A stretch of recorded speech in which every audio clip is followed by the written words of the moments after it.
مرحبا بكم في قناة هل تعلم الرياضية؟ وداع وشيك.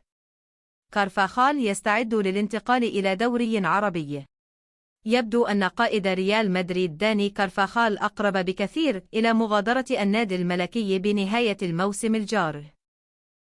وقالت تقرير صحفية إن كارفاخال بدأ التفكير في الرحيل بالفعل، وأن وجهته المقبلة ستكون إلى أحد الدوريات العربية. ووفقا للصحفي الموثوق لدى صحيفة AS الإسبانية خورخي بيكون، فإن الظهير الأيمن الإسباني البالغ من العمر 33 عاماً، الذي يتعافى حالياً من إصابة في الركبة، يميل نحو الرحيل عند انتهاء عقده في صيف 2026.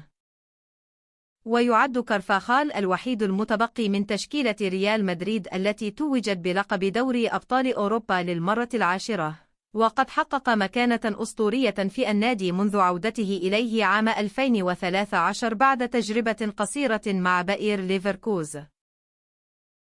وشهدت السنوات الماضية رحيل قادة وأيقونات مثل توني روس، ناتشو فيرنانديز، لوكا مودريتش ولوكاس فاسكيز. ويبدو أن هذا الاتجاه سيستمر مع كارفاخال الذي تأثر أداؤه في الفترة الأخيرة بسبب المشكلات البدنية والإصابات.